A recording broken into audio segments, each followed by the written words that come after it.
Hi, everyone. Welcome. Just before we get started, I'm going to ask you all to turn off your ringers before we get started because we are doing a hybrid event. So it's remote and we're trying to keep the technology in order. So I appreciate it if you can do that. We'll get started and the water will arrive imminently. Thanks for being patient with us. We were having some technical difficulties. So welcome everyone to the University of Toronto, situated on traditional land of the Huron-Wendat, the Seneca, and the Mississauga of the Credit, and of course still home to many Indigenous people from across Turtle Island today. My name is Leila Purdavath. I'm an assistant professor in the history department at York University, and I work, I'm a historian of modern Middle East and global public history, and I'm one of the organizers of the event today, titled The Looting and Repatriation of Iraq's Archives, a conversation between Saad Eskander and Sara Farhan. Those of you who were able to join us at Congress on Wednesday, and I know a few of you guys were there on Wednesday earlier this week, this is part of a cluster of events that dealt with the state of contemporary archival practices in the Middle East. We were privy to some very stimulating conversations by some of the scholars, thinkers, and doers that I've been most inspired by on this topic, including Majd al-Shahabi, who's here tonight, Nagma Sohrabi, Rosie Bashir, and of course, our guest this evening, Dr. Saad Eskander. So I look forward to a more in-depth expansion of some of the themes that we covered on Wednesday. I want to begin by first profusely thanking Dr. Eskander for so graciously accepting my invitation to come to Toronto all the way from Baghdad. I can tell you I was very pleasantly surprised last year when I kind of emailed him out of nowhere asking him to participate in this event. And he was very encouraging and to my surprise, kind of gave a very fast affirmative response. So thank you, Dr. Eskander. I know you came a long way and he had all kinds of visa problems. And he actually arrived on Wednesday very dramatically, right as the panel was about to start, to loud applause to the room. So we are very honored to be hosting you. I also want to thank Dr. Sara Farhan for being here with us tonight to lead the conversation, as well as more broadly for helping think through tonight's event and format and sharing her vast knowledge of Iraqi archives with us tonight. We're thrilled to be hosting you also, Sarah. Welcome, looking forward to it. And of course, I need to thank our sponsors whose generous support helped realize this project. Tonight's event is partly funded by the Social Science and Humanities Research Council through their Connection grant, and is co-sponsored by the Faculty of Liberal Arts and Professional Studies at York University, as well as the Elahé Omidyar Institute for Iranian Studies at the University of Toronto.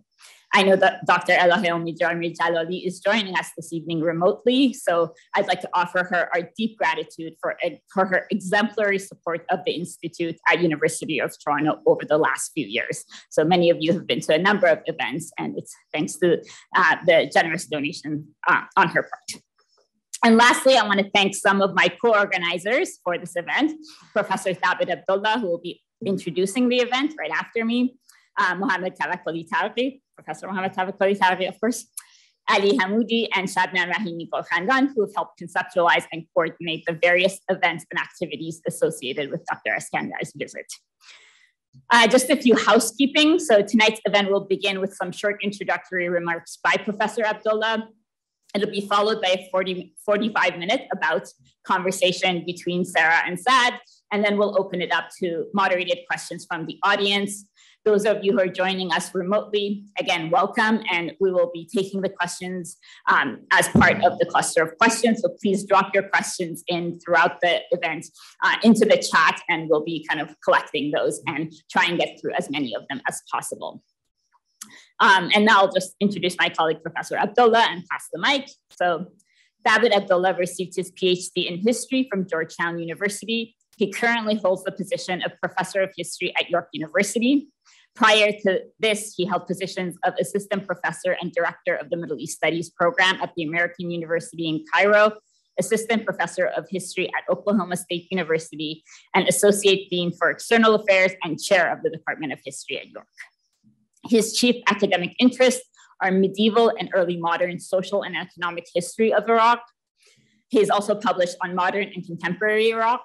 Among his books are Merchants, Mamluks, and Murders, The Political Economy of Trade in 18th Century Basra, which came out on SUNY Press in 2000, Dictatorship, Imperialism, and Chaos, Iraq since 1989, which is on Zed Books, 2006, and A Short History of Iraq, which is in its second edition on Pearson Longman Book, 2010 was the publication date.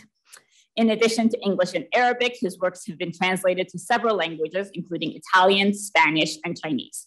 Professor Abdullah is also an active and regular media commentator. So please join me in welcoming Professor Abdullah.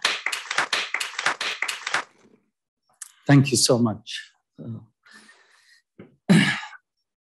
Now, to better understand the topic that we're about to listen to from our two distinguished guests, it's important, I think, to place the whole question of the role of the archives and so forth within a historical context of where did this archive come from? Where is it situated? The Iraqi National Archives have their origins with the establishment of the modern state of Iraq in 1932. Believe it or not, even though the country at that time was incredibly poor, incredibly high levels of illiteracy, very minimal infrastructural development, there was an enormous, enormous feeling of optimism about the country. This optimism was overwhelming in many ways. Both the elites that were associated with the monarchy had major aspirations that Iraq would become an industrialist, capitalist country that would serve their interests. But also even the opposition, even those who were deeply malcontent with the regime at that time, the monarchy, like the Communist Party of Iraq, for example, also were incredibly optimistic that the socialist revolution was around the corner and it would usher in an age of brotherhood and equality and so forth. Believe it or not, even the British, who maintained their control over the country at that time, had incredible hopes for the country. When they sponsored Iraq's membership into the League of Nations in 1932, the report that they included stated, and I'm paraphrasing here, that of all the mandated regions of the League of Nations, Iraq was the one country that is best situated to rapidly catch up with the industrialized West and become a prominent member of the international community. The current, of course, very unhappy state that the country finds itself in begs the question of why, what happened, what went wrong? Unfortunately, there's still a very dominant discourse that tries to look for an essentialist response to this question. The problem, many scholars and commentators say, and I've sort of have almost a lifetime of trying to struggle against this, is that the Iraqi people are either of tribal mentality or sectarian mentality, as if it is an ingrained, essential part of their characteristic that cannot be changed and hence is not really feasible to encourage the development of national unity and progress.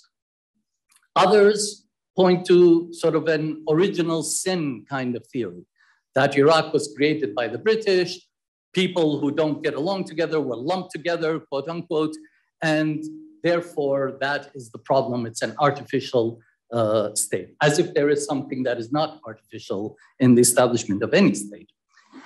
I believe that this is really very lazy scholarship, that when one looks a little bit deeper into the current malaise that the country is facing, we see that there are really very logical, reasonable, very specific causes for what is going on today. I will point very quickly to 4 main points, each one of which, I think, would have strained the social fabric of any country. Number one, in 1963, Iraq witnessed an Arab nationalist coup that placed the country firmly on the road to becoming a highly authoritative government. This was sort of completed in 1968 with the seizure of the Ba'ath Party, which established a level of authoritarianism that can only be compared with the fascistic forms that developed in Italy and even in Nazi Germany. When I was a professor in Egypt, many of my colleagues would say, oh yes, you have a dictatorship just like us, just like Mubarak. No, it is on a completely different level. This was a highly, highly organized regime with a very concerted policy of continuous militarization of society. In every school, in every neighborhood, in every factory, there was a chapter of the Ba'ath Party that had records on every single individual. And Professor Eskander has looked at many of these records, and perhaps we'll discuss them with you. They're truly bone-chilling. It is also a regime that encouraged a continuous state of jumping from one existential crisis to the other. The country was never at rest. There was always a danger that had to be followed. This regime, which ruled for about 40 years, created a culture of fear and suspicion, not only of neighbor versus neighbor, but even within a family. This was then followed by 3 of the most destructive wars of the 20th century. Not enough has been written about the impact of the Iran-Iraq war. For 8 grueling years, it was a meat grinder of a war. And many of my Iranian colleagues here would know more about this. This was a war that witnessed some of the largest battles of the 20th century, such as the Battle of Khorramshahr, for example, in 1982, where the soldiers, 18 years old or so kids, ran out of ammunition and had to go at each other with their bare hands. This was also accompanied by the 2 Gulf Wars, the so-called 2 Gulf Wars, which witnessed some of the most intense bombardments of any country ever in the history of mankind. The entire infrastructure of the country was decimated. These wars then created a culture of violence, a deep culture of violence. The third factor is that the country was then subjected to 13 years of the single most complete sanctions ever placed on any country. Nothing could come in, nothing could come out. And this is a country that was deeply dependent on imports. This decimated the Iraqi middle class, which had been the backbone and the anchor of the notion of Iraqi patriotism and nationalism. It also created a culture of mafiosis and gangsterism. And all of this then is capped with the 4th major event, which is the American invasion of 2003, which decapitated the state and left the country literally ungovernable. As a point of comparison, when the Americans took over Italy, which had almost a comparable population after World War II, they had 1.5 million troops to govern the country. In Iraq, there was barely 100,000, just a little bit over 100,000. It was literally left without a state. I remember in one of the many rather very painful discussions I had on the media here, once I was with an American representative from the State Department, and he literally stated, we don't really care who governs Iraq or what happens to Iraq or whether it's a single country or many countries. The most important thing is that the oil continues to flow and that the country is no longer a threat in the region. This then created a culture of chaos and continuous chaos. When one looks at these four factors, then, it is not so unusual that the social fabric becomes really frayed and strained. And yet, despite all of this, the real question then is, how is it still hanging on to its unity? I have a lot of students who come to me and say they want to work on, the many factors that led to the fragmentation of the country. To me, the more interesting question is, how could a country that has faced such incredible challenges still hold on to its unity? And it is despite all of this that stability has returned to the country, investments are increasing. It has one of the freest presses in the region, which is not often discussed. There are regular elections that have been clumsy and so forth, but they've actually resulted in a change of governance. And there is a new generation that demands a better governance, which is best expressed in the October 2019 protest movement. The activists there regularly told me when I was in contact with them that they are especially thirsty to understand the history and the functioning of their country, which brings us, of course, to the archives, to the National Archives.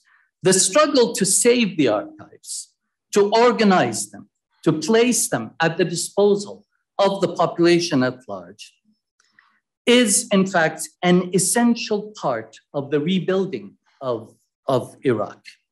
And it is with this in mind then that we've invited, and we're very fortunate to have with us, Professor Saad Eskander, who will discuss this with us.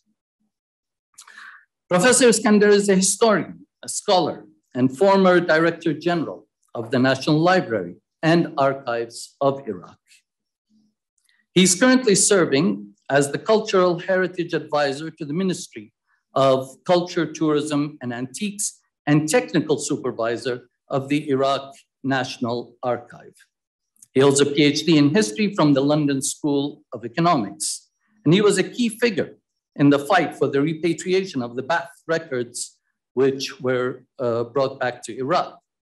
He also was central to the restoration of the archive's physical plant, the reopening of the library, and he has played an important role in the training of new generation of archivists.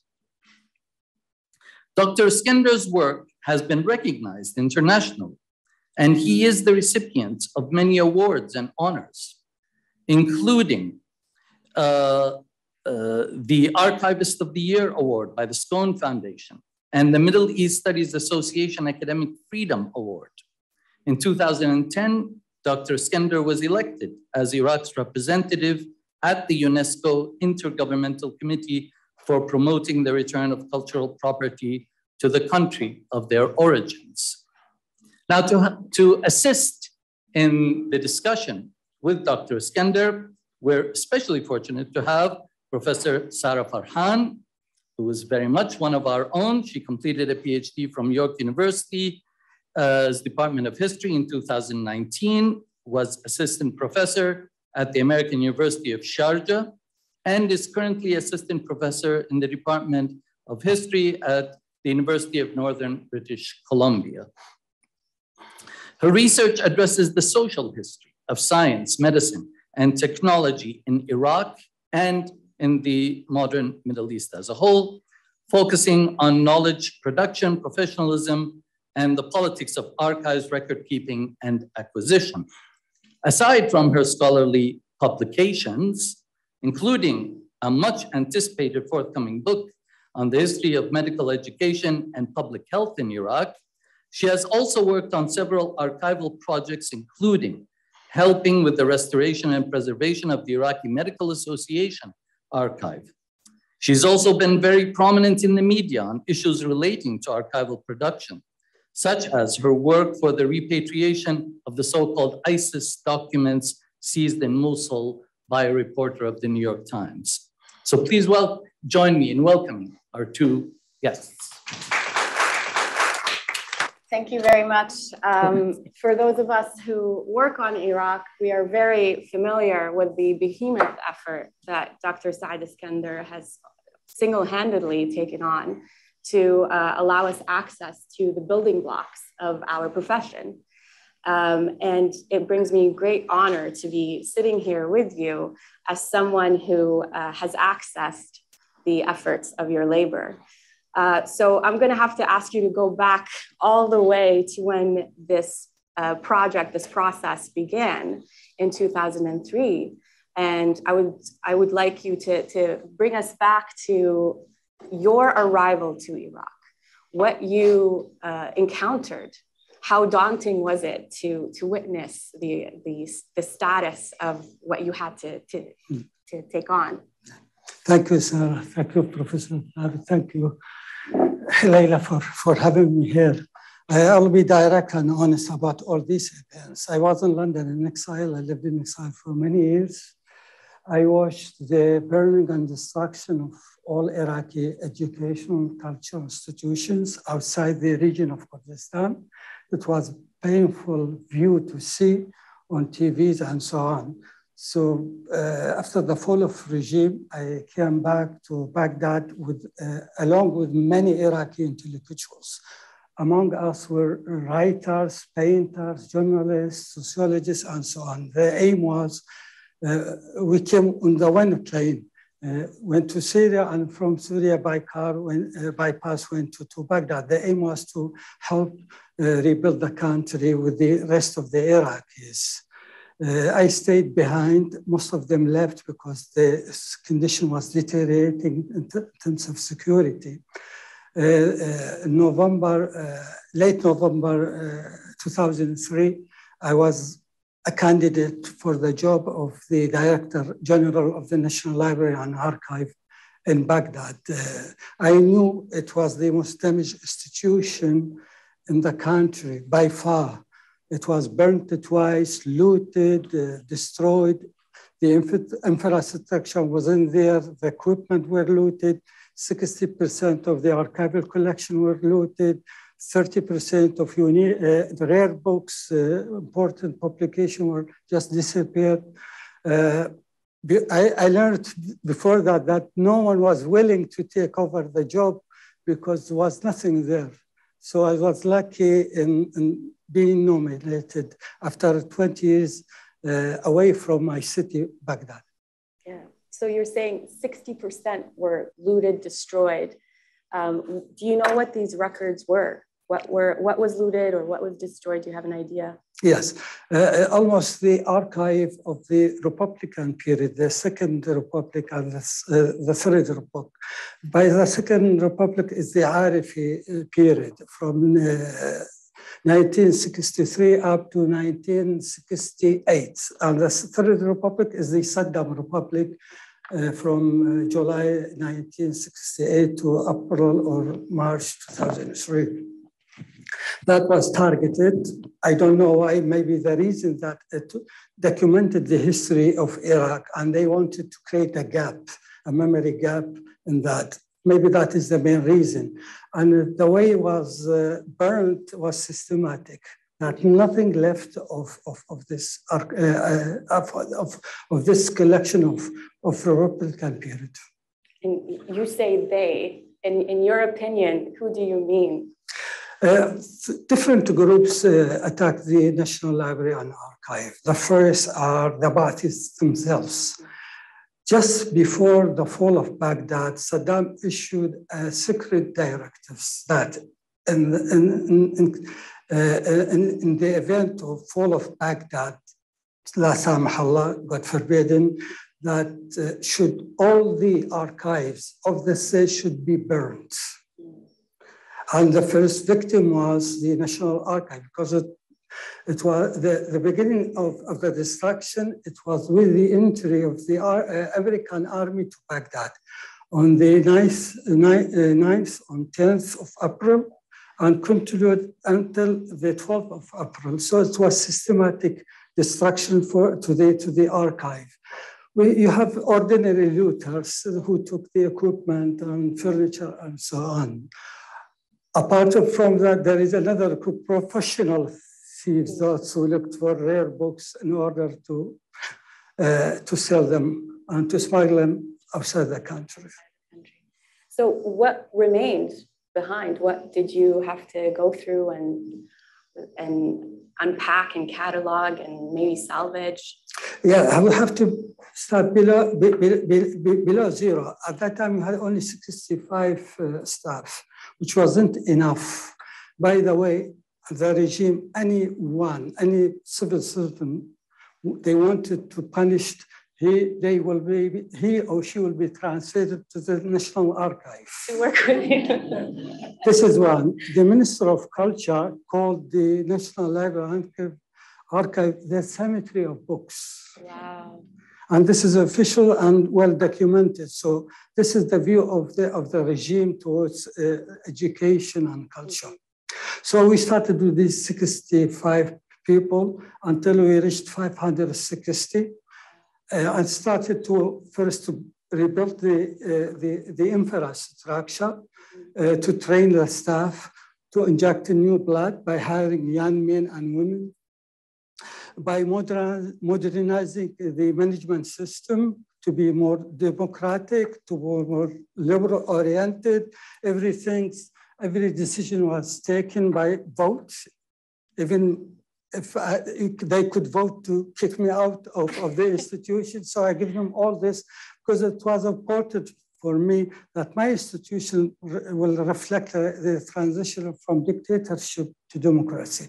So I wanted to show them on a lower level that democracy is the best way, best tool to rebuild the country.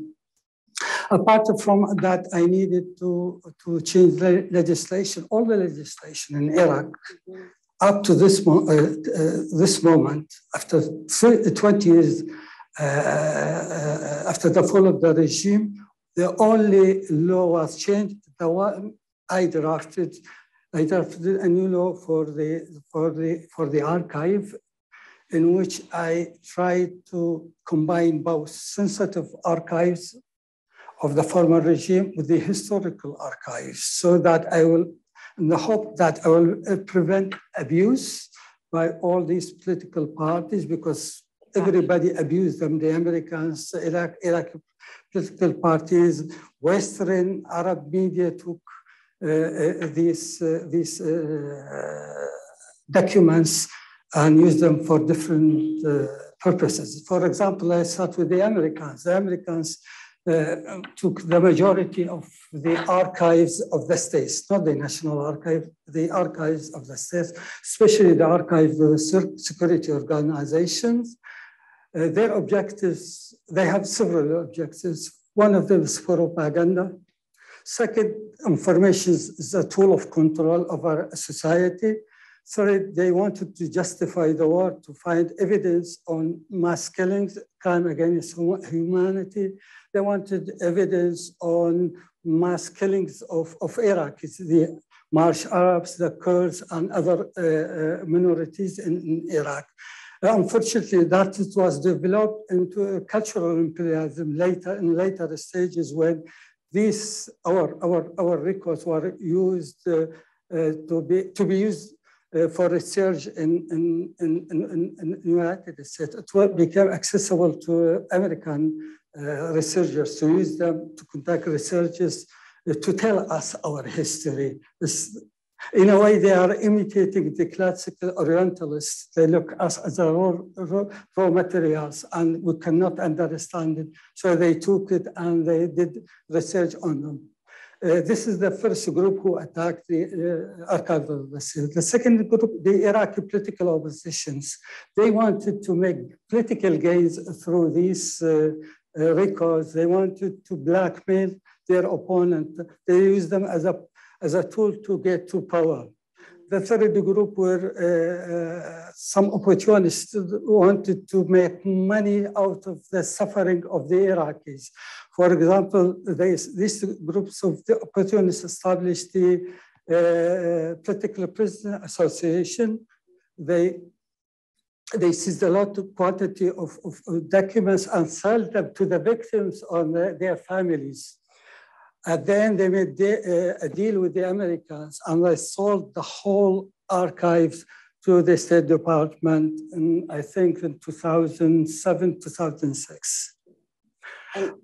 Yeah, the other group are the ordinary Iraqi, the victims and the relatives of the victims. They searched the archives in order to obtain information about their beloved ones. And sometimes, and some of them wanted the records to take revenge, to know who did what to their relatives.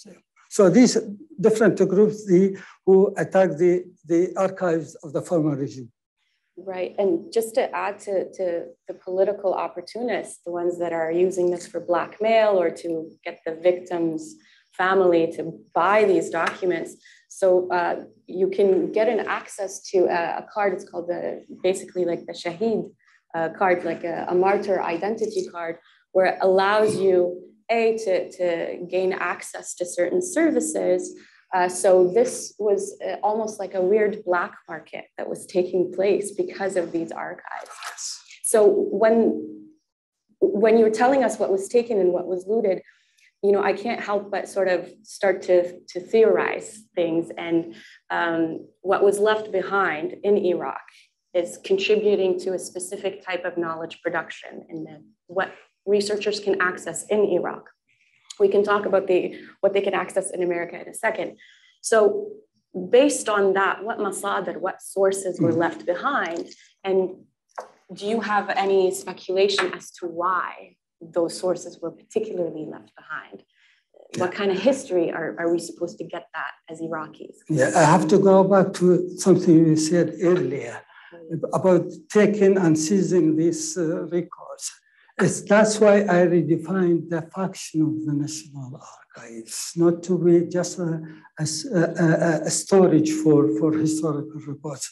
We need to control the sensitive ones, to use it in a responsible way that turn the National Archive into not the institution of the state, it's the institution of the people, by providing all these documents and records to all the institutions of transitional justice for the victims. So that was the reason why I defined the function of the National Archive.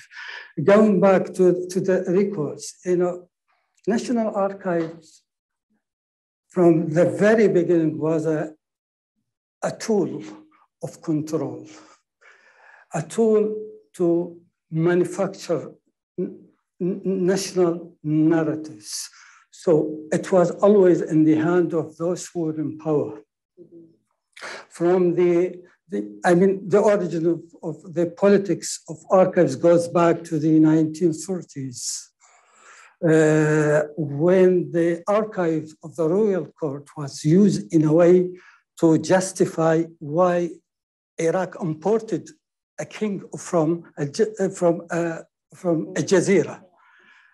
Why they imported a group of army officers who lived most of their life outside Iraq. So they wanted to manufacture a narrative that will legitimize the new rulers of Iraq. So the access to the archives of the royal court was very limited. And certain people were selected to write that narrative. One of them is Abdul-Razak al-Hassani, who compiled a lot of books on the history of modern Iraq, trying to justify that the Iraq wasn't established by the British, it was by Faisal. It was by the Great Arab Revolution, which is not true. So that was the beginning of using the archival material as an ideological tool to influence society. The emphasis on that narratives, it was not on Iraqism. It was on Pan-Arabism, on Sunnism, on Arab. Iraq was and is a multi-ethnic, multi-religious society. Then, in the same way, censorship was institutionalized in a way to help this narrative. We had under the monarchy extremely harsh censorship regime. Even the letters of the king was subjected to censorship. The newspaper of the royal family was subjected to censorship. All the letters coming to Iraq, going out of Iraq, was subjected to censorship. It's not what some people think that the monarchy was the golden days. It wasn't. All the sorts of evils of Iraq started under the monarchy. When Iraq became independent in 1932, the first operation, genocide operation, took place 1 year later against the Assyrians, 2 years later against the Yazidis, 3 days later against the Jewish people, 4 years later against the Kurds. So the process of this violence started with the monarchy because of this, I call it the three column of identity that the ideal citizen should be Arab, Pan-Arabist, and a Sunni. The education system reflected this ideology. And the Second Republic came and changed a little bit of this narrative by introducing a Nasriyat version of nationalistic narrative of Iraqi modern history. And they wiped out any traces of Iraqism in the old narrative. It became more radical. The second, under Saddam Hussein, it was totally very radical, very aggressive narratives of modern Iraq history. I think the concept of a plural Iraq was present throughout Iraq's modern history and obviously earlier.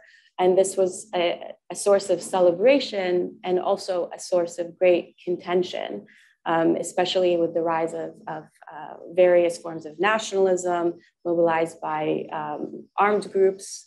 And we definitely see that with the aggression towards the minorities that you sort of alluded to here. But is one of the records that were collected and taken out of Iraq was one of that past, the pluralist past, and that's the Jewish Iraqi archive material that now is digitized in New York. Why was that taken? How was it taken? How was it isolated? Believe it or not, the person who was responsible for shipping this collection out of Iraq was a Ba'athi, high-rank Ba'athi, serving in the Mukhabarat. When the American... Mukhabarat is intelligence. The intelligence, civilian intelligence service, when the American entered Baghdad, that person approached them and saying that I have a collection, historical collection, goes back to the ancient Babylon. He was talking about this collection. Yeah. Why this collection was at the basement of Al-Mukhabarat.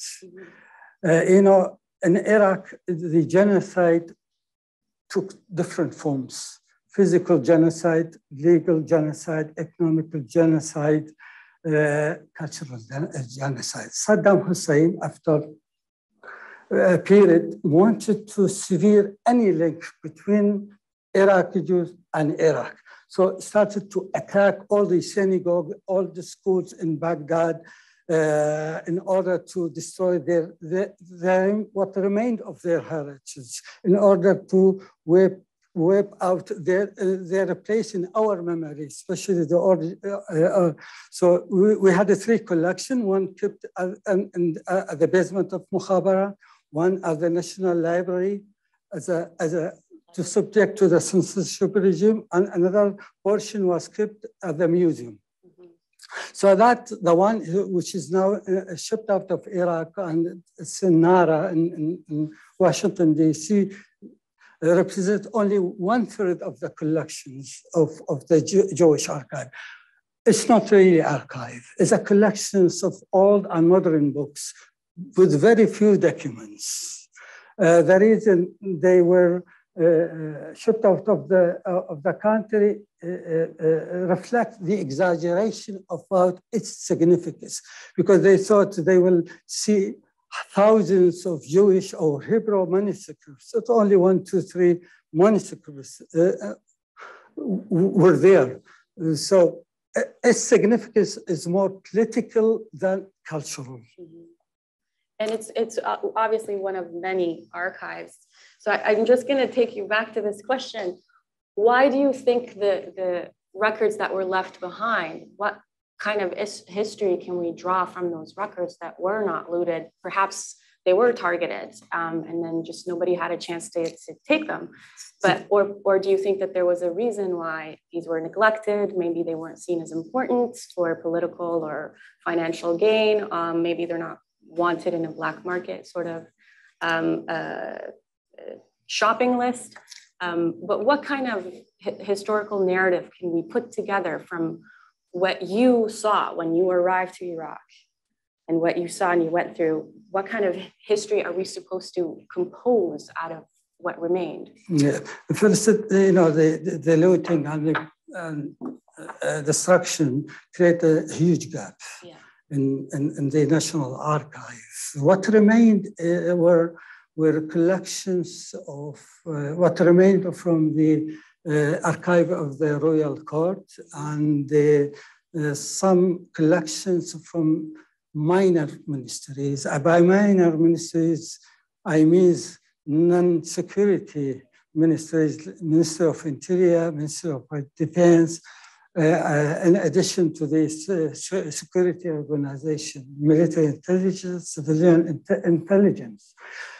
We were lucky in one respect that just weeks before the invasion, the Ministry of Interior,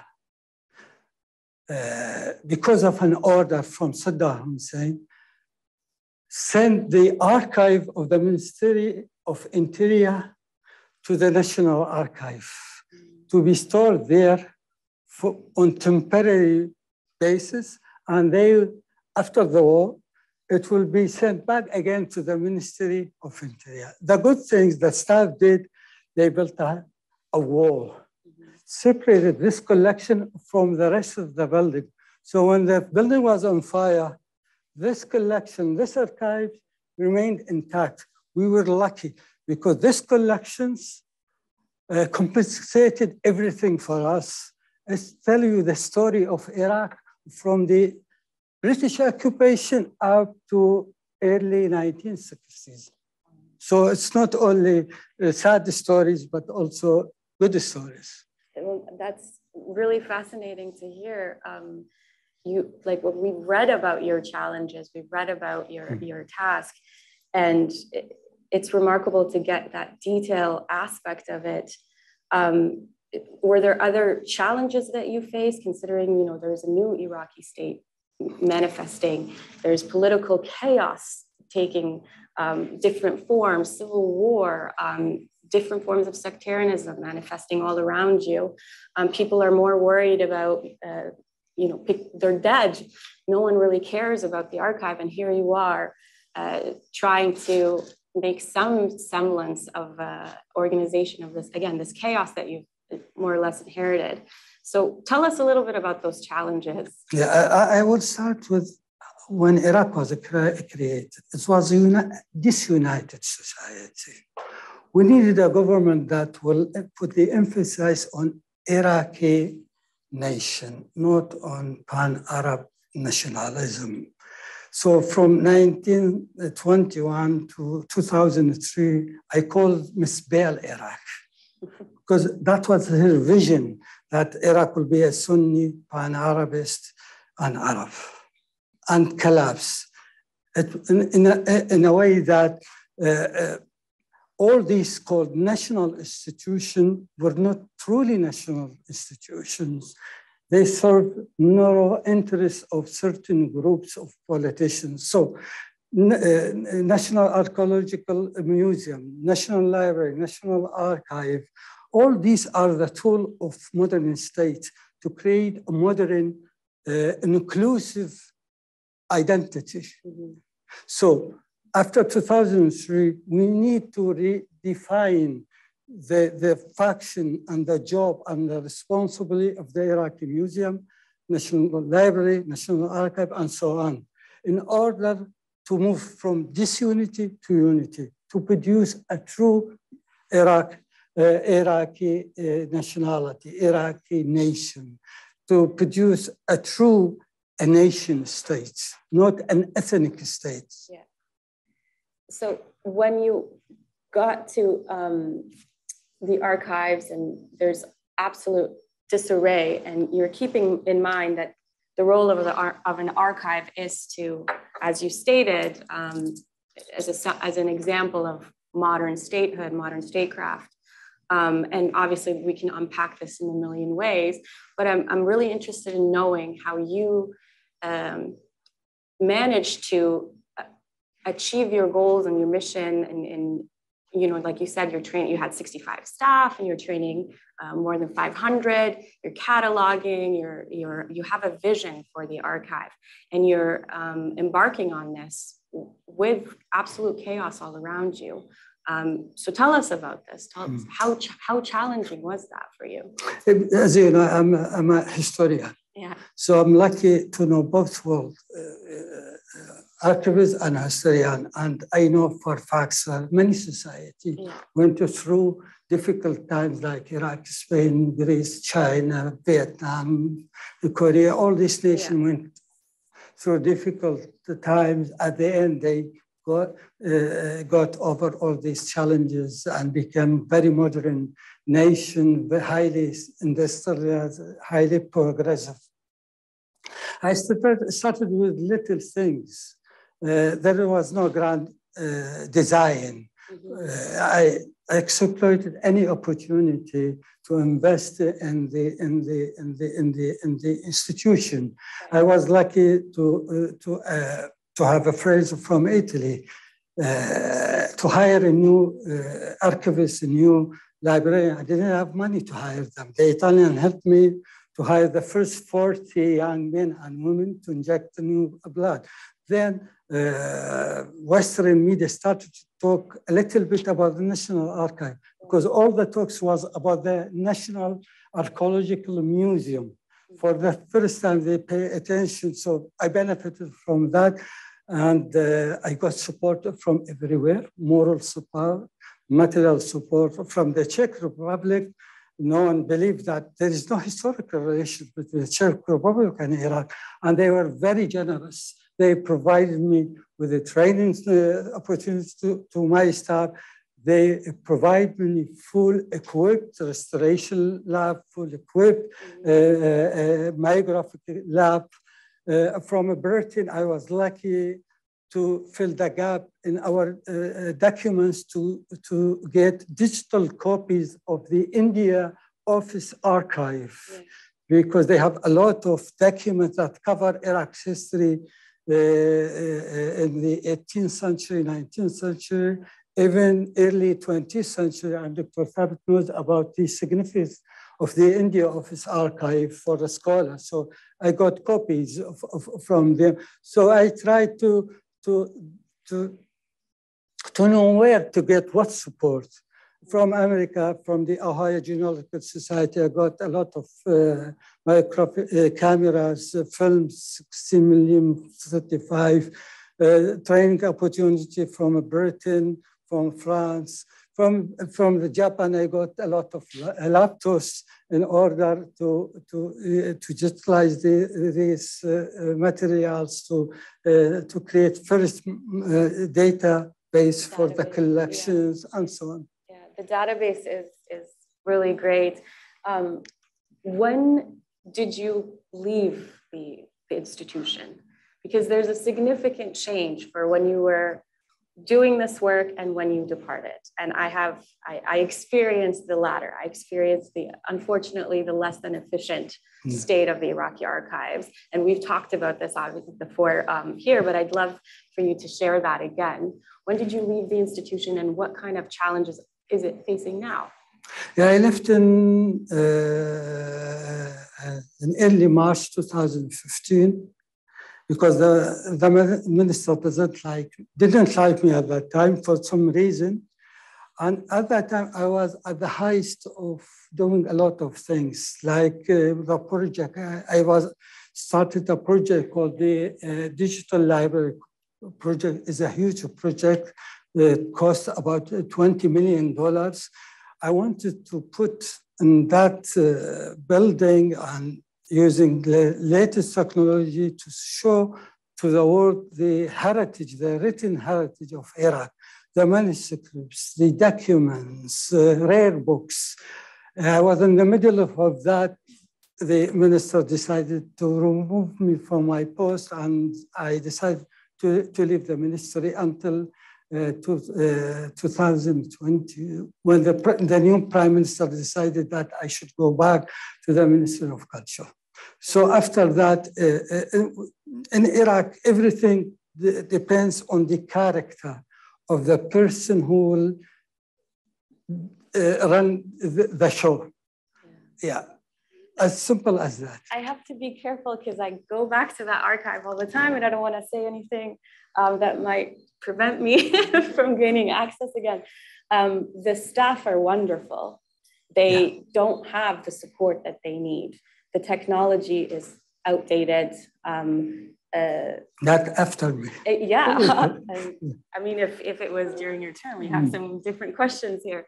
And the staff really are eager to assist the researchers. It seems that they are not supported.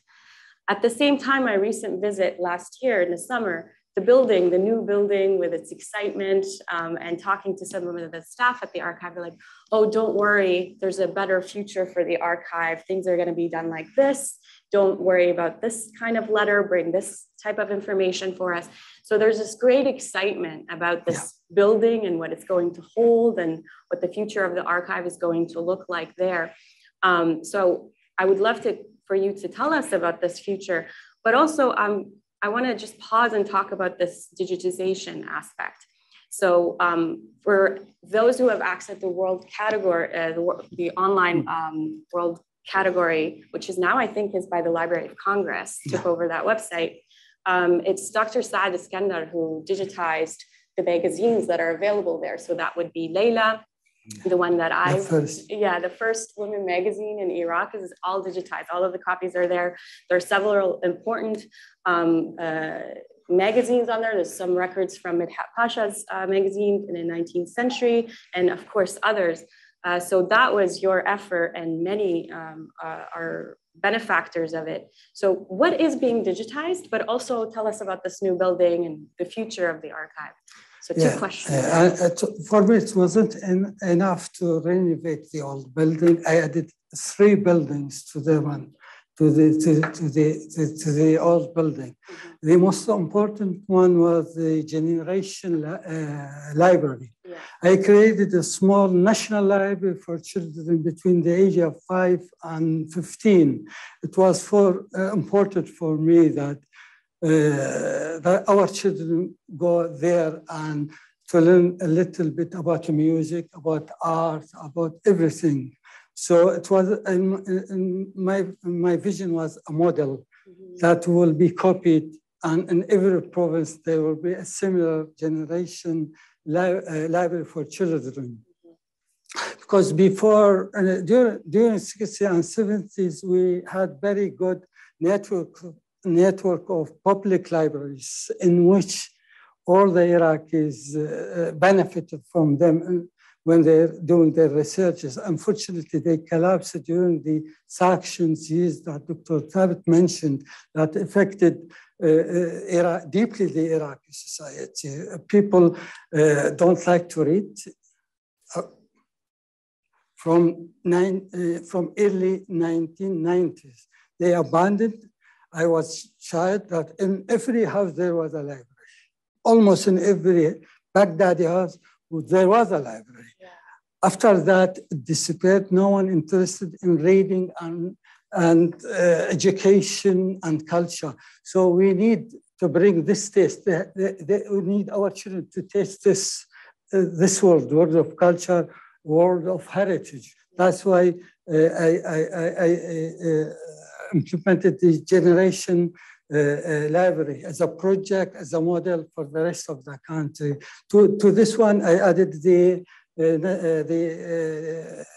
digital library that we Iraq should celebrate our heritage, to celebrate our diversity. You mentioned about the World Digital Library. I deliberately put things to represent all the communities of Iraq. Clearly, the word from which represent the culture of the Christian was there. A journal published by the British during the occupation encouraged, I put it there. For women, I wanted the world to see that in early 20s, there was feminists, like a feminist movement in Iraq. And a lady was running a journal, important journal. I put it there and so on. The Zawra, the first newspaper published in the last quarter of 19th century. So that's, unfortunately, when I left, Iraq no longer member of the digital library. But those records are now all on the Library of Congress's website. Yes. So everything that you helped, they're still survived, but in a different format. And of course, that's still problematic. I wanted to show the new Iraq is a bit a lot different from the old Iraq. Yeah. This is an inclusive Iraq. And you're talking about the 90s and how people sort of lost interest in reading. I mean, it was during the sanctions. Yes. And a good friend of mine, her father was sent to the market to go buy some supplies, whatever is available. And he came back home with a stack of children's book. And he said, what am I going to do with these kids? I need to keep them entertained. So he went and so there is definitely interest for reading and writing in different forms.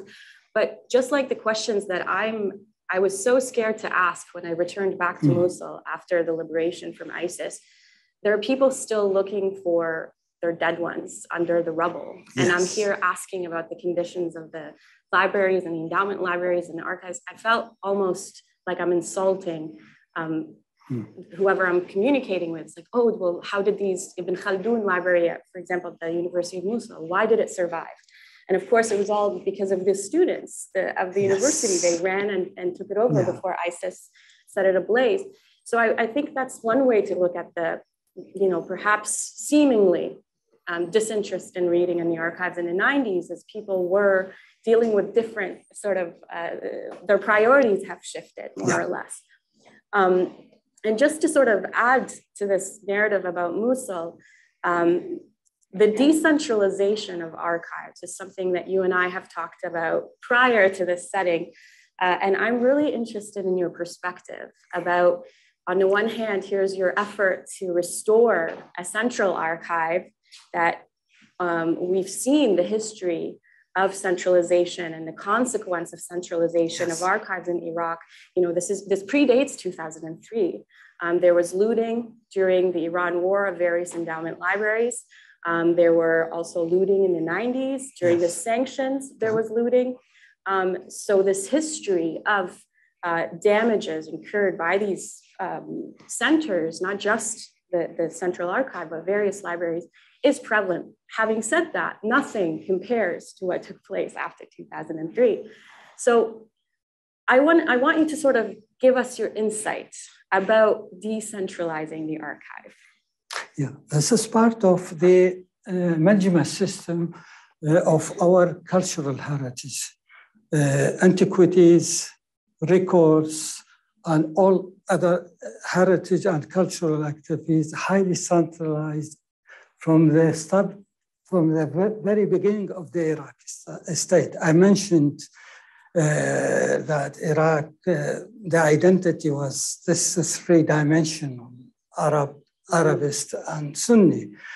To impose this, you need a highly centralized government to tightly control the education system, to tightly control the cultural institution, because their narrative will not separate the official narrative of modern Iraq without these tools. So Iraq has tens of thousands of heritage sites. How can a single person in Baghdad could protect and manage all these dispersed thousands of sites? There was a small experiment between late 70s, early 1980s, where the management was decentralized. I don't know, the regime was moving towards high centralization, but for a few years, they decentralized the management of antiquities. They divided Iraq into 4 regions. Every region had its administration, and it was very successful. They divided the north, Mosul, Kirkuk, Erbil, Soleimani has one administration to manage the heritage of that part of Iraq. We have one in the western part, one in the eastern part, one in the middle, one in the southern part. And that experiment lasted a few years. It was democratic. Even the staff had the vote when making decisions. And the regime was moving in different directions towards decentralization. Maybe that was the idea of a former communist who joined the Ba'ath Party and tried to reform the management system. So I studied that period. It was the ideal system to run. So after 2003, maybe I'm the only advocate of decentralization of management of Iraqi heritage. The best way, those who are more interested in protecting the heritage of Mosul is the people of Mosul, not some bureaucrat living in Baghdad, getting his salaries, enjoying his time. I'll give you an example. During the fighting in Mosul between our army and Daesh, I was the only one who went there during the fighting just to see the extent of damages. 2 years later, officials from the Ministry of Culture visited Mosul. To see what and they show you they're not interested really like the people of Mosul who did care about their heritage. Yeah, and to add to the story, when I went there, it was just after the liberation to make sure, of course, my family is okay. And you hear these incredible stories. There was a shopkeeper in old Mosul who knew as the battle is going on between ISIS and the Liberation Front, he knew what was going to be targeted. And he ran into this old Jewish school that was very close to his shop and rescued these records. And he restored them. He gave them right back to the school after it was, the administration came back. I also interviewed some young girls, like 13 and 12 years old, who went and helped in restoration with the University of Mosul Library. We have students at the university who, as the fire is going on, they're going and rescuing some of the records and some of the old libraries. Of course, what was taken is irreplaceable. We have no idea where it is, but we know that in the early 2010s, I believe it was 2012, some digitization of old Qur'ans were underway. So we have that, that survived, but these stories are everywhere. And through these engagements, you learn that if it wasn't for decentralization, if all of these records were at the university or at the Endowment Library of Mosul, I highly doubt they would have, at least some of them would have survived the way that they did. And it brings me back to, we're talking about a moment of decentralization in Iraqi history. There is a moment of centralization that took place right after, of course. And there was a push from Baghdad to get Mosul to send whatever is the most valuable. So these are families that had public essentially public libraries, like the Jalilis, the Chalabis. Yes, yeah. They had private collections from the Ottoman Empire, even previous. And you, as a scholar, could go and visit this collection, and of course, pay reverence to the great Jalilis and so on. They were forced to send some of the stuff to Baghdad, and essentially facilitating the looting that took place. So I'm happy that you're recognizing this, but are there efforts to support other archives and libraries in Mosul, in Basra, in Tikrit, in Kirkuk? Yeah, in my lecture, I said we had one Saddam, now we have thousands of Saddams in terms of mentality. Still, they believe in centralization of everything, of education, culture, heritage. This is our problem. We still need to think about big state, a huge state, a state that will control all aspects of life, a state that feeds us, a state that teaches us, a state that produces culture. They don't believe in civil society, unfortunately. Until we get rid of these old guards from educational institution, from cultural institution, we cannot go forward. Fortunately, we have young generation, as Dr. Thabit said, unbelievable, brave, clever, and very progressive, forward-looking young men. The people who were involved in the October demonstrations. I'm talking about the real people, not those who represented them later and they responsible for the failure of the demonstration. Yeah, and they do feel alienated by these governments. Yes, yeah. Decentralization is important in a way that the national identity is a product of these local identities. You cannot manufacture national identity in Baghdad and export it to the provinces. That's why Iraqi state, the Misbel state was failed. It was everything manufactured in Baghdad and sent to the provinces. The provinces did not take part in forging this identity. Now, because of the federal, Iraq is a federal, decentralized, now we see the people of province playing a leading role in the, not only in political life of the country, but in the cultural life, in the heritage life of the country. Going back to the issue of digitalization. Yeah. Digitalization is it had negative and positive aspects. The negative is that researchers will be very lazy, will not go to Iraq to study the documents and experience. Add to that the experience. You need, if you write about Iraqi society, you cannot feel it. You are just reading the documents or the books or primary sources, secondary. You need to know the culture. You need to mix with the people in order to understand the documents. You cannot separate. Documents is a part of life, a part of culture. So digitalization in that respect is negative. But as someone who believes in social democracy, I have to make the access equal to us, to the poor and to the rich. Some researchers are rich. They can go to Baghdad, they spend 2 months or 3 months, have a good time in Baghdad. What about those who don't have money to go to Baghdad? So digitalization in this respect is extremely important. The third factor is that we need to digitalize our culture, all the component of written heritage because of the disasters. We faced several disasters. We never had a plan how to deal with the disaster.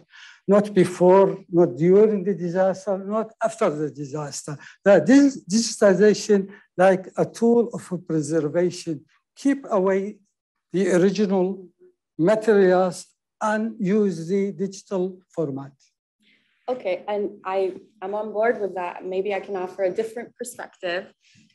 George Mason University, that has the terrorism center that houses the digitized ISIS, the plundered ISIS records, claimed that they're going to make these accessible for researchers after redacting sensitive information, and then they sent the files back to Iraq.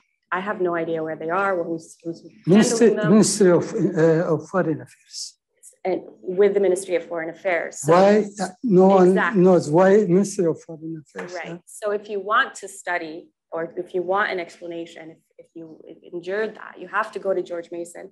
You can't access this from Toronto. You have to be on site at the Terrorism Center to access these records. The same thing with the Hoover Institute, right? That is a cultural imperialism that we Iraqis cannot access our records.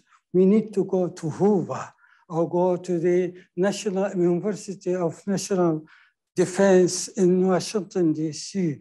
To go through these records. Yeah, yes. Right. And of course, there's a series of visa problems, financial challenges there as well. So that's the whole fallacy of digitization, in addition to how they're being cataloged, what language you can research them. For example, the Iraqi Jewish Archive in New York, you can research, in Arabic, in Hebrew and English, and it's impossible to research a very famous family, the Sassoons, for example. If you type it in Arabic, you will not get any hits. So it's not really accessible to Iraqis. It's targeting specific type of democracy. The same with, of course, George Mason and Hoover. So my concern is, I think you're speaking of a different democracy, not the ones that we're witnessing in the West. No. And the other concern I have is these records have been repatriated. They've been sent back. The records have been sent back to Iraq. The ISIS records, so-called ISIS files, have been sent back. Again, this was stolen by an individual who's learned from the government, and to the best of my understanding, faced no consequences. Neither has the government, the American government either. Where are these records? Can Iraqis access them? Or do they have to get the visa? Do they have to travel to Hoover, one of the most expensive cities in the United States, to access that part of their history? It's all based on the American attitudes. What the American did is to send different portion to different places. For example, in December 2012, I was heading the Iraqi delegation who met high-rank American diplomats at the Prime Minister's office. We made a deal, oral deal, not written ones, that within 3 months, they will send all the records. Back records. All the records, no. Bath records. Whatever was taken. Yes. The Bath record is constitute only 1%. It's huge. And during that meeting with these American diplomats, I asked them about the quantity. I was lucky in one thing, that unlike the British did seize documents, but didn't say anything. The American did brag about them. So I documented from 2006, anything they did, the CIA, the Pentagon, when they published them, when they translated them, when they mentioned the size of them. So I documented everything. And I used them in the negotiation. I said, the CIA talking about 48,000 of containers. Please tell me how much is it? And the diplomat said it is equivalent to 66 to 67 trailers. So it's huge. And they said, we store this in the American military base in Doha. And you should come to Doha and take it. I said, you took it, you bring it back. You shipped it out of the country illegally. If I go to there, it means we took it legally. So they send it back after 3 months. But what they did, they give a portion to the national security advisor, give a portion to the certain some institution of transitional justice, The Ba'ath Party sent to the Prime Minister Al-Kadhimi, now is stored at the Iraqi International Airport. I don't know why.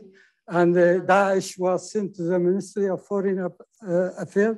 So the idea behind this dispersal is not to show the world that Iraq won this struggle. By send them on portions in different times is to keep it away from the world media. That was their attention. Yeah, I mean, we're almost out of time, and this just reminds me of the fragmentation of Iraqi history and the way that it's even being sent back, these records, these important records who have serious meaning to a lot of people, not just researchers, but actual people who are looking for their missing loved ones and so on. They're trying to claim property that had been confiscated, for example. It's being sent back in different fragments. And now these same folks have to negotiate with different ministries. Yeah, that's why we formed a high committee at the Prime Minister office to collect all of this, because the court has a portion, the MATA institution have a portion, the political prisoner institution has a portion, the Minister of Foreign Affairs have a portion, the Prime Minister have a portion of this archive. So now the idea is to bring them together and to set up a new national archive with two branches. One branch will deal with historical records, the other branches will deal with the sensitive records, put it in the surface of society. Yeah.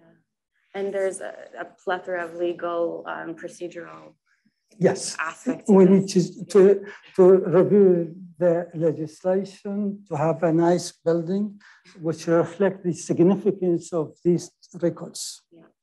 So we are out of time, and I'd like to open it up to the audience. And if you have any influence right now at all, please get rid of the microfilm machines. They are terrible. They're exhausting to work with. So that's my only request. But thank you very much for allowing me to through a lot of questions. We'll open it up to audience questions, and we're going to try and go back and forth between online questions, which I'm kind of accumulating over here, as well as our in-person audience. Because we're trying to keep this hybrid, I'll have to repeat the question one time so that our online audience can hear it, because we don't have external mics. So please try to keep them brief, and we'll start with the audience if there are any. If not, I can start with the online. Yeah. Okay. So the question is about any Persian materials in the National Archives, particularly related to the Iran-Iraq War and what was kept. We have some materials on foreign relations with Iran. But if we go to the 19th century, Iraq was part of the Ottoman Empire. So all the records dealing with the relations with Iran is in Istanbul, unfortunately, not in Baghdad. I can just add that there's the Academy of Science. It's an institution that's been around since the monarchic period. It had a plethora of records on that. Hala Fattah wrote an article in 2004 that stuff was burnt. So unfortunately, the records there, according to what she observed, were destroyed, regrettably. Yeah. Okay, I'm going to move to an online question. So there was actually a couple of questions about the current state of the Jewish archives that you guys were talking about in New York. If there's been any attempts by you or anyone else to repatriate that material. It was taken in 2003 for the period of 2 years. And the Americans were very clever in making deals behind the back of the National Archive. Any politician or statesman go to Washington, they will persuade him to sign an extension. So from 2003 up to 2016, they did succeed in persuading a lot of Iraqi ministers to sign extension to keep this this archive in the NARA and to be exhibited throughout the United States. Now they send another memorandum. I have a copy of it. They're asking for another 4 years extension. The official position of the Iraqi government is not to sign this memorandum and to send them back to Iraq, but we are willing to show this collection outside Iraq. We will do it, not them.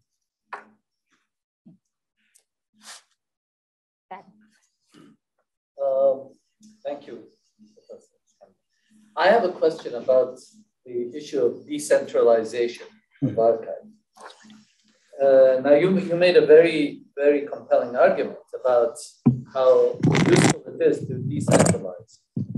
Now, I worked in the archive in Syria, the Ottoman archives, and they had centralized the Ottoman records. The one that I was working on was Aleppo. They brought all the documents from Aleppo to Damascus. Now, I understand what you're saying. I don't know really what the right answer is here. But I because it's the same Ba'ath parties. Yes, Syria is yes, ruling Iraq. Yeah. But I can tell you that it was very useful for me as a historian, that I have the Damascus archive here, the Aleppo, the Homs, the Hama, all in one place. And then, of course, with the civil war, Aleppo was destroyed and the archive would have been destroyed. In a way, they saved it by this. What was how do you respond to this? You are talking about Syrian example compared to Iraq. Damascus was the capital, Baghdad is the capital. The damages in Iraq was in the capital. In Syria, it was in the provinces. So you cannot predict the future. This is one. Second, every collection has a story. As a historian, you have to study it, not to study the records. You study the context that created this records to know. This will give you a better understanding of the records, why it was compiled, who wrote it, its significance, its history. This document information, but it has a story. For me as a historian, I need to know the story surrounding this collection. Okay, thank you. Okay, I'm going to move to another online question. I'm actually going to combine two questions. I think they work well together. So the questions are about the role of the Iraqi diaspora as well as Iraqi civil society inside of Iraq in supporting the archives and supporting recollection of lost material. Did they play a role? If so, what role?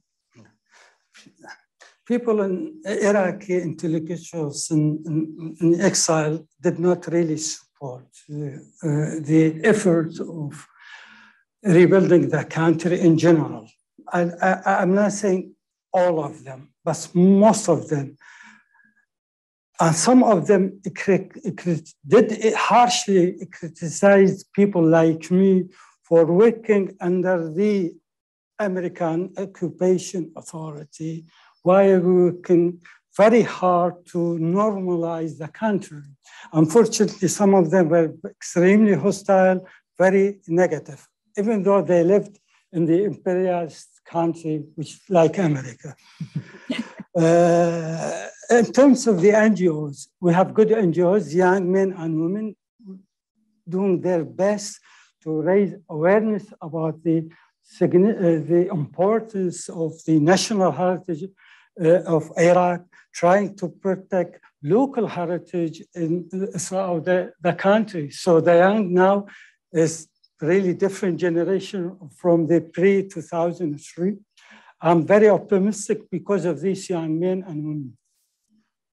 And I can also add to that, the Iraqi Medical Association in Baghdad, for example, which we opened a lot, I think a decade after you started working, is relying on doctors in the diaspora who are sending and sharing content. that during their times working in Iraq. So there's that connection. And there's also a lot of activism by Iraqis in the diaspora to push back against these looting and the pillaging. And for example, regarding ISIS, Ali Hamoudi worked effortlessly with Shabiran Maku and myself to push back, place pressure on what was going on. And so to a certain degree it worked. I don't know how, I mean, I hate the fact that the embassy got involved in all of this. We were doing great prior, but yeah, so there is a lot of effort and concern about this process. Just at one point is that we are in the process of teaching our army when they fight in certain area with cultural and heritage importance, they should be aware of this. And when they attack the enemy, should not attack them in historical and ancient cities like Mosul. Most of the images in Mosul was not only by Daesh, it was also by our security forces. We have a question about the status of the repatriation of the archival material. I'm sorry. In relation to the archives of the states, I think we restored most of them, but still, we need the audiovisual archive, still in America. They did not mention that because it's document all Saddam's secret meetings with the Magistrate Thawra, the Revolutionary Command Council. So still a portion, still in the United States. In terms of others, archaeological objects, manuscripts, ironically, America is better than the rest of the world in terms of sending back all of these materials. They send thousands and thousands of objects to Iraq. Unfortunately, the neighboring countries collaborated in the smuggling of Iraqi heritage.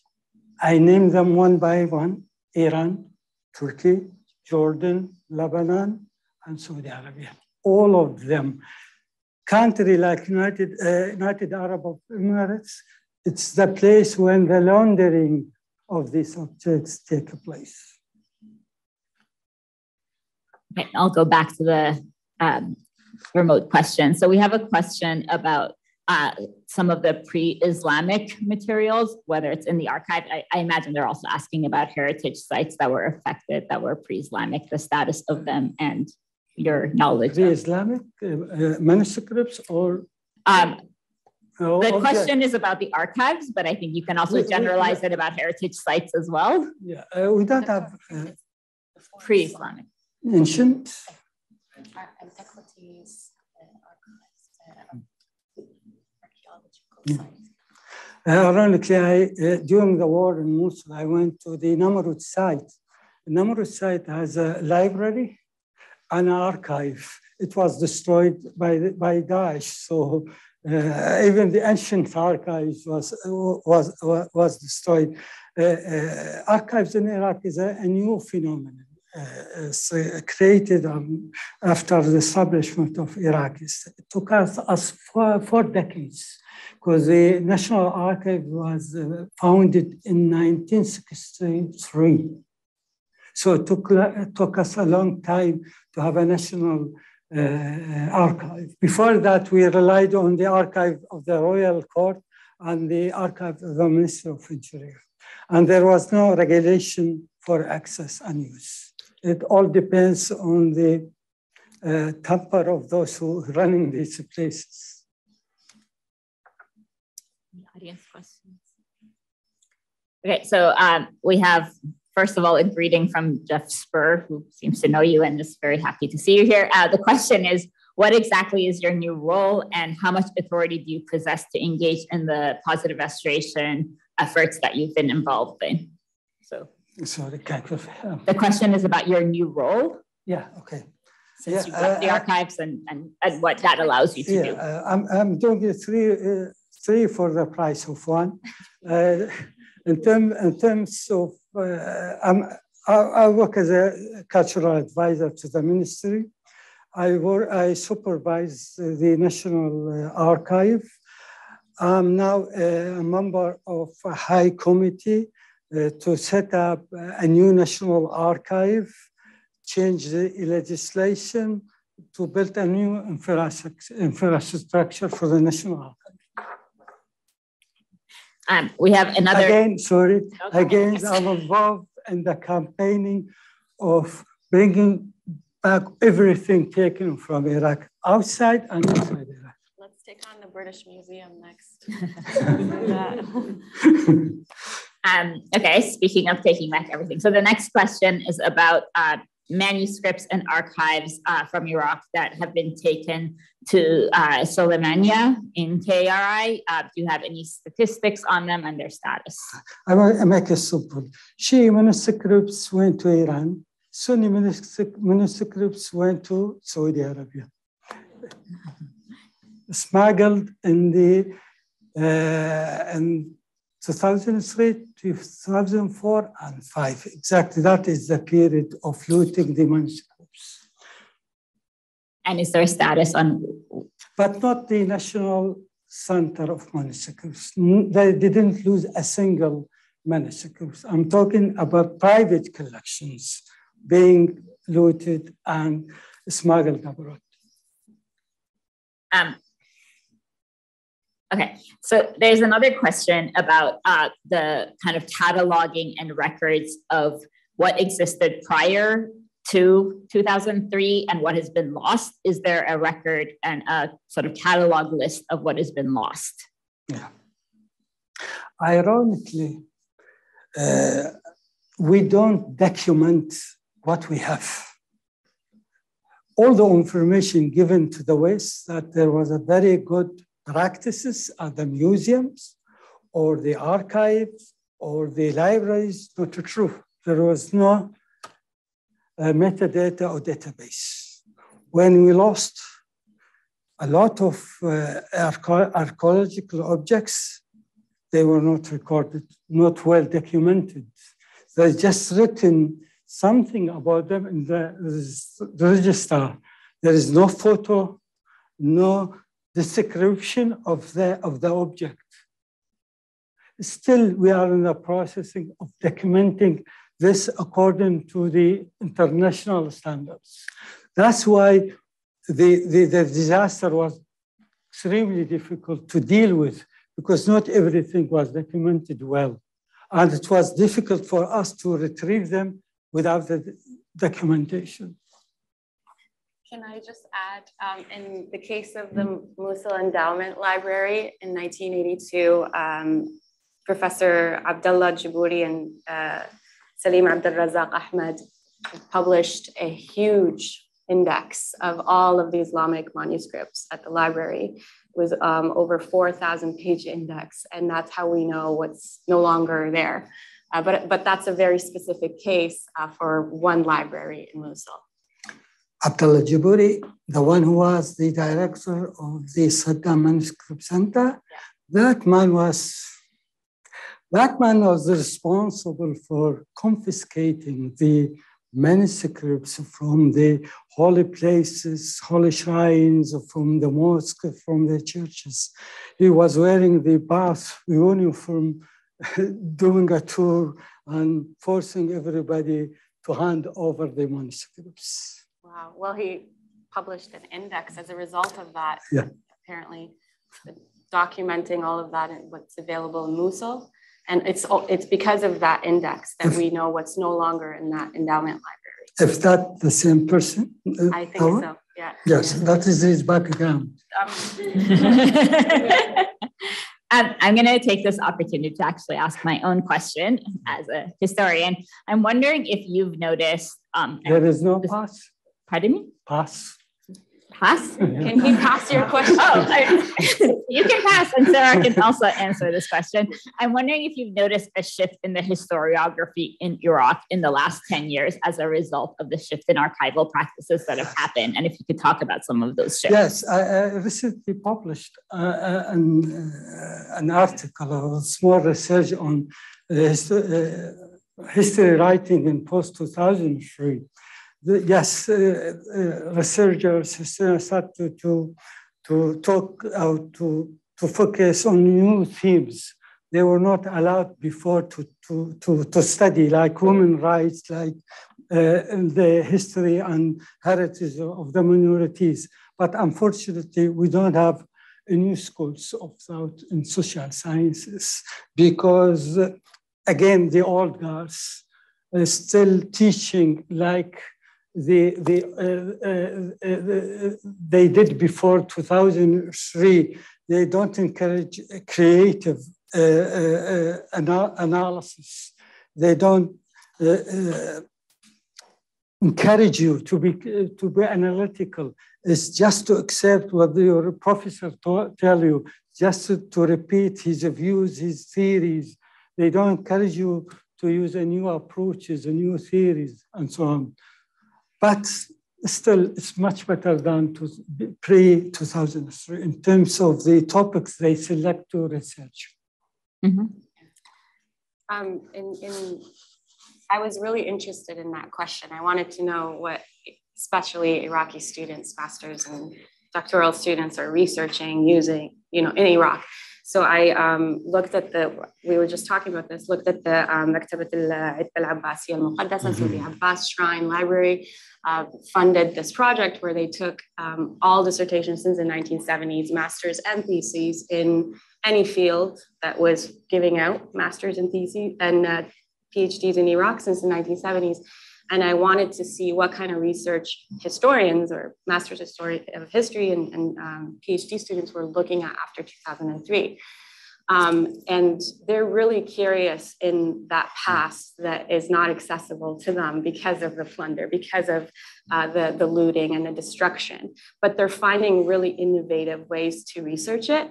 So there are private collections that even if you walk around in Baghdad and Shara al-Mutanabbi, you'll get access to certain records, certain newspapers that these students are finding creative sources to look at. What's interesting, what I noticed is that they're not accessing any of the records that are so-called democratized by the United States, and they're researching topics that some scholars have said that students in Iraq are no longer interested in. And for example, one scholar was suggesting that there's a fear about studying the Ba'ath period out of concern to be implicated, or even the supervisors are not interested in guiding a student on that topic out of that fear. And I definitely expected that in Mosul, out of all places. But you see these masters and PhDs coming out that are linking, for example, agricultural programs in Iraq during the Ba'ath with what was going on in Jordan, comparing it to Egypt. So there's a lot of comparative approaches to bypass this maybe hesitation. They're also looking at what was students in journalism. They're looking at the fanfare around ISIS, and they're exploring American media about, for example, the 2003 invasion. So they're finding really creative ways in writing and using source material that one would think, well, it's not in the archive, how are they writing about it? It's everywhere, and it's fascinating. And I wish we would just include these works more in our own work here in the West. It would be a great way for us to...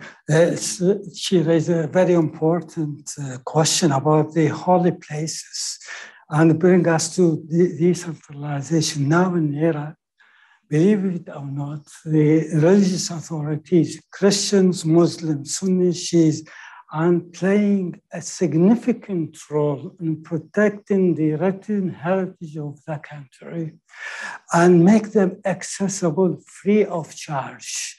Anyone in the world wants a manuscript, it will be sent from these places free of charge, from anywhere in the world. I asked by the Bavaria Academy to send them some manuscripts from the Holy Shrine of Imam Ali. In 5 minutes, they send me a digital copy, high quality. I send them to Bavaria. So this is show decentralization, how it's important that there will be a competitions between different cultural and heritage institutions to provide better service, not only to the Iraqis, but also to foreigners. Mm-hmm. So if you go and consult any of these collections and ask for a copy, they will send it to you free of charge. And it's interesting because sometimes the university that the defense was held at will not have a copy of this dissertation, but the ITBA will. So yes. It's so interesting. Yeah. Yes, absolutely.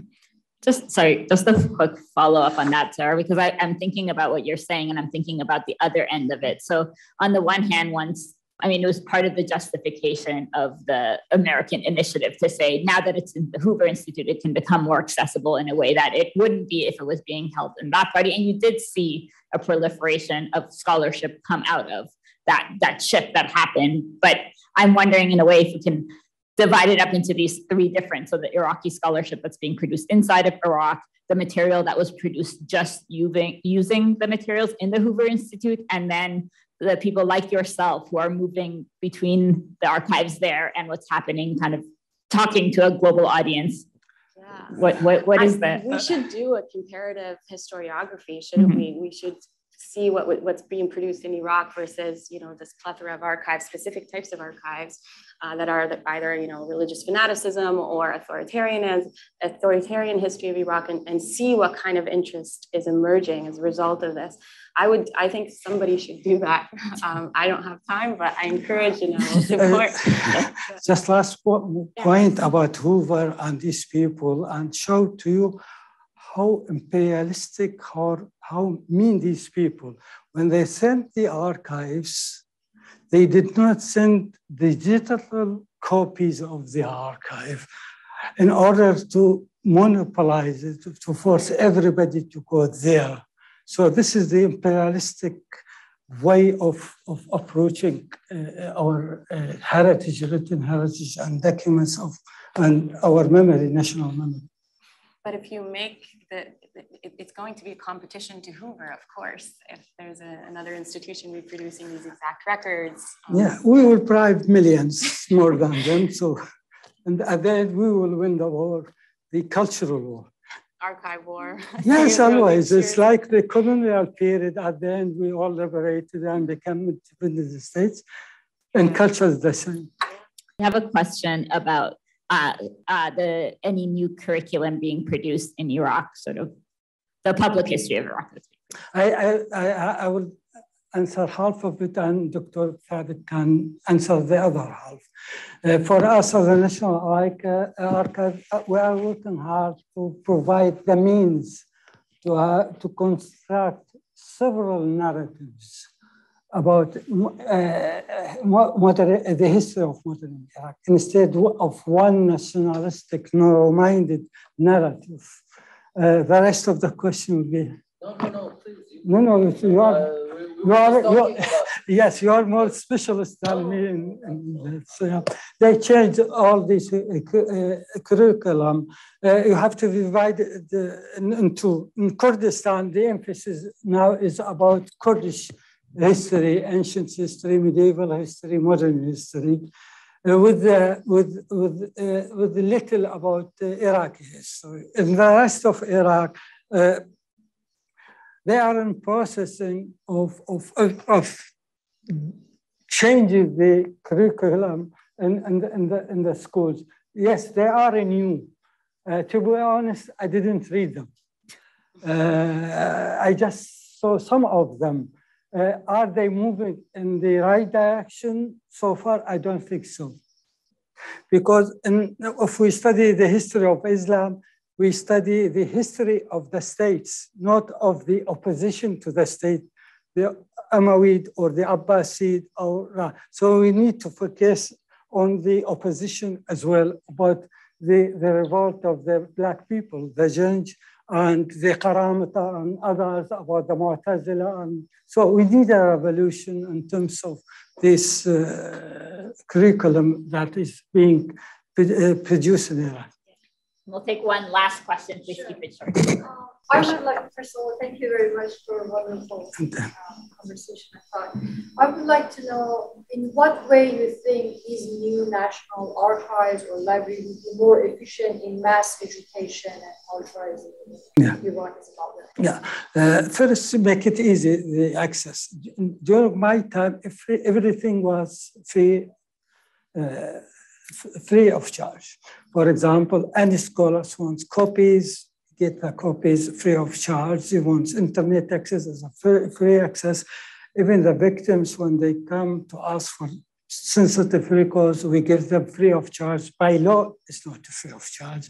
But the idea that the National Archives should serve the citizens before the state. So we need to use more technology, to need more liberal legislation, to make everything accessible, to put an end to any sort of censorship in Iraq. So there is different opinion about censorship. Does Iraq need some sort of censorship? I don't think that censorship is necessary because we have the most democratic constitution in the region. Believe it or not, free speech, free research in Iraq is threatening the neighboring countries. We talk about everything. We study everything. We produce everything without censorship. That is why the neighboring countries try hard to destroy the emerging Iraqi model of democracy. And thank you, Dr. Eskander. And on that note, we're going to conclude the event tonight. I want to thank our three speakers, Abid, Sara, and Saad, for a wonderful conversation. I encourage you all to keep up with the Elahé Omidyar Institute's programming. That'll be unfolding over the summer. And then I'm sure we will get bombarded in the fall with a bunch more programming. I want to thank them for hosting us today. And thank you all for joining us, and thank our online audience. Have a good night.